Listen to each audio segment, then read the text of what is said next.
ఏవండి రాఘవయ్య గారు, ఏమిటి పట్నం వెళ్ళొస్తున్నారా? అవునండి, కొత్త బట్టలు కొనడానికి వెళ్ళాను. ఏమిటి, మీ అబ్బాయికి ఏదైనా సంబంధం కుదిరిందా? అదేం కాదు, పండగొస్తోంది కదా, అందుకే ఈ కొత్త బట్టలు. మరి మీ అబ్బాయి పెళ్ళెప్పుడు చేస్తున్నారు? చూస్తున్నామండి, కళ్యాణ గడియ రావాలి కదా.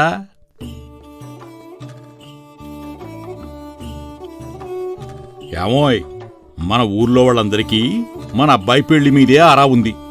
ఆ గడియ ఎప్పుడొస్తుందో ఏమో.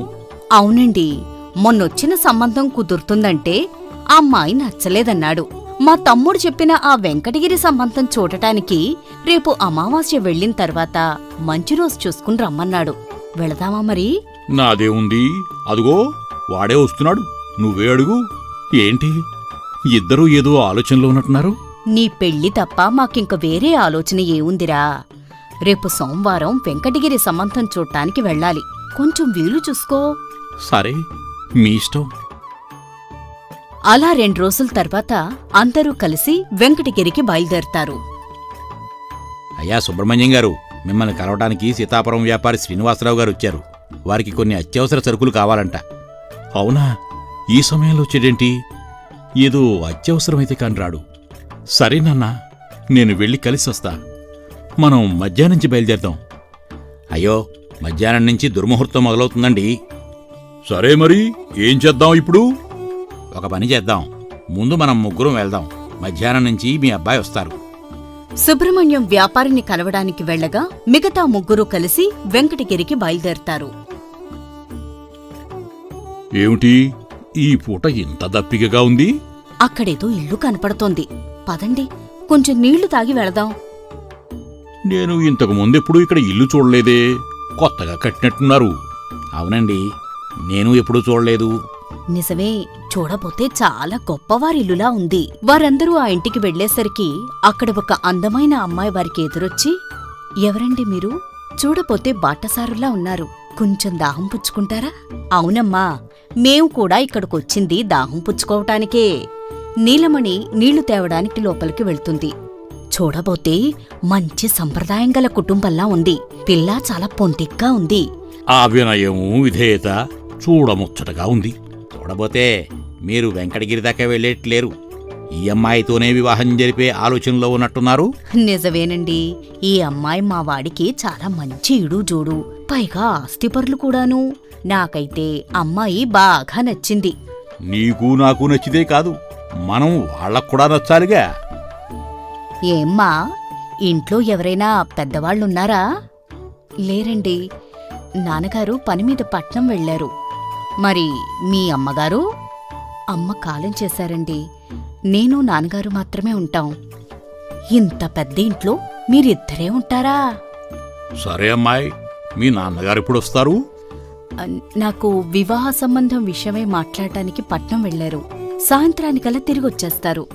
అవునా, మేము కూడా మా అబ్బాయి వివాహ సంబంధ విషయమై వెంకటగిరి వెళుతున్నాం.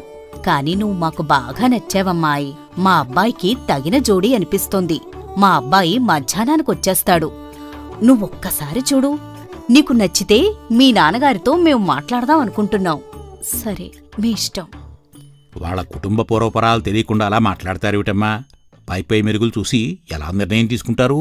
ఇంత ఆస్తిపాస్తులున్నాయి. అమ్మాయిని మీరే చూశారుగా, ఎంత అణుకువగా ఉందో. ఇంకేం కావాలి పంతులుగారు? ముందు వాళ్ళ నాన్నగారితో మాట్లాడితే గాని మనకు విషయం తెలీదు. సరే గాని పంతులుగారు, మనం ఇటు వచ్చినట్టు అబ్బాయికి తెలియదు కదా. మీరు కొంచెం ఆ దారిలో అబ్బాయి వచ్చే వరకు చూసి దగ్గరుండి తీసుకురండి.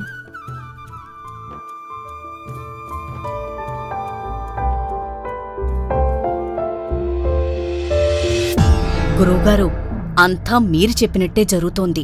ఆ యువకుణ్ణి తీసుకురావడానికి పంతులెళ్ళాడు. అవునవును, నేను కూడా ఈ సమయం కోసమే ఎదురుచూస్తున్నాను.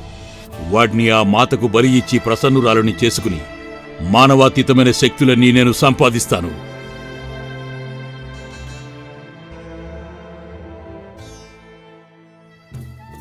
ఏవిడి సుబ్రహ్మణ్యం, ఎంతసేపు ఎదురు చూడాలి? నా కోసం ఎదురు చూడటం ఏంటి మీరు? అయినా మీరిక్కడెందుకున్నారు? అమ్మా నాన్న ఏరి? సుబ్రహ్మణ్యానికి పెళ్లి పంతులు వాళ్లు దాహం కోసం ఆగిన విషయం దగ్గర్నుండి అక్కడ జరిగిన సంగతంతా చెబుతాడు. నేను ఎన్నిసార్లు ఇటువైపు వచ్చాను. నేను అక్కడ ఇల్లు ఉన్నట్టు కూడా గమనించలేదు. మీకోసం వాళ్ళు ఎదురు చూస్తూ ఉంటారు. పదండి. అలా వాళ్ళు ముందుకు వెళుతూ ఉండగా ఋషి వారికి ఎదురవుతాడు. మీరు అటు వెళ్లడం ప్రమాదకరం నాయనా. మేము అసలు ఎక్కడికి వెళ్తున్నామో మీకు తెలుసా? నాకు అన్నీ తెలుసు నాయనా. మీరు అనుకున్నట్టు అది ఒక సంపన్నుడి భవనం కాదు, అది ఒక మాయాభవనం. మీరు చూడటానికి వెళ్లే అమ్మాయి కూడా ఒక మాంత్రికుడి సృష్టి. మాంత్రికుడా? ఎవరా మాంత్రికుడు? వాడు చాలా రోజులుగా ఆ మాతాదేవిని ప్రసన్నం చేసుకోవడానికి ప్రయత్నం చేస్తున్నాడు. అతనికి సింహరాశిలో పుట్టిన ఒక యోగ్యుడైన బ్రహ్మచారిని ఆ మాతాదేవికి బలి ఇస్తే మానవాతీతమైన శక్తులన్నీ అతని సొంతమవుతాయి. ఆ యోగ్యుడైన బ్రహ్మచారివి నువ్వే. అందుకే అతను నిన్ను బలి ఇవ్వటానికే ఈ మాయాసృష్టి అంతా చేశాడు. ఇప్పటి వరకు మీరు చూసిందంతా అతని మాయే. అవునా? అయితే నేను అక్కడికి వెళ్లకుండా ఉండడమే మంచిది. కాని మా తల్లిదండ్రులు ఆ మాంత్రికుడి చెరలో ఉన్నారే, వారిని ఎలాగైనా రక్షించాలి. పదండి పంతులు గారు, మనం ఆ ఇంటికి వెళ్ళి మా అమ్మా నాన్నల్ని వాడి చెర నుండి విడిపించుకుందాం. అమ్మో, ఇన్ని తెలిసాక నేను అక్కడికి రాలేను బాబు. నన్ను వదిలే. మీరు బ్రతికుంటే రేపు కలుద్దాం. పంతులు అక్కడ్నుండి పరిగెత్తుకుని వెళ్ళిపోతాడు. అప్పుడు సుబ్రహ్మణ్యంతో, అయితే ఒక్క మాట నయనా, ఆ మాంత్రికుడు మంత్రాలు చదివే కొద్దీ అతని శక్తి పెరుగుతూ ఉంటుంది. కాని ఆ మంత్రాలు స్పష్టంగా చదవాలి. తప్పుగా చదివితే ఆ మంత్రాల శక్తి అతనికి రాదు. అవి వాడు చదవకుండా చేయగలిగితే అతనిని మనం ఓడించవచ్చు. అదెలా సాధ్యం స్వామి? నీ శక్తియుక్తులను ఉపయోగించి ఎలాగైనా ఆ మాంత్రికుడు ముందు పళ్ళు గనక ఊడగొట్టగలిగితే మంత్రం స్పష్టంగా పలకలేడు. నువ్వు ఆ పని చేయగలిగితే చాలు. మీరు కూడా నా వెంట ఉంటే నాకు మరింత బలం చేకూరుతుంది స్వామి. సమయానికి తప్పకుండా వస్తాను.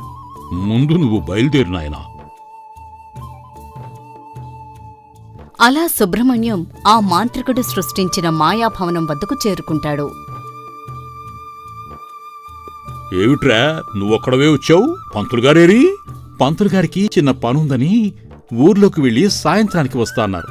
నాయనా, నీకిక్కడ తగిన జోడీని చూశాం. అన్ని విషయాలు పంతులుగారు చెప్పారులేమ్మా. ఇంతకీ అమ్మాయి ఎక్కడా? అదిగో మాటల్లోనే వచ్చింది. ఇదిగోనమ్మా మా అబ్బాయి. నీ అభిప్రాయం చెప్పు. మా నాన్నగారి అభిప్రాయమే నా అభిప్రాయం అండి. రండి, నాన్నగారు లోపలే ఉన్నారు. మీరే మాట్లాడుతురుగాని. ఎప్పుడొచ్చారమ్మా? మేము ఇక్కడే ఉన్నాం గదా. ఇప్పుడే వచ్చారండి. ఈ ఇంటికి 2వ ద్వారం ఉందిలేండి. సరే పదండి, లోపలికి వెళదాం. మీరు ఉండండమ్మా, మొదట నేను వెళ్ళి మాట్లాడొస్తాను. నాన్నగారు కూడా అదే అన్నారండి. సరే వెళ్ళిరా, జాగ్రత్తగా మాట్లాడబ్బాయ్. అలా ఆ ఇద్దరూ కలిసి లోపలికి వెళతారు. తలుపులు వాటంతటవే మూసుకుంటాయి. ఆ గది ఒక్కసారిగా మాంత్రికుడి గుహలాగా మారిపోతుంది. ఆవాహయామి, ఆవాహయామి.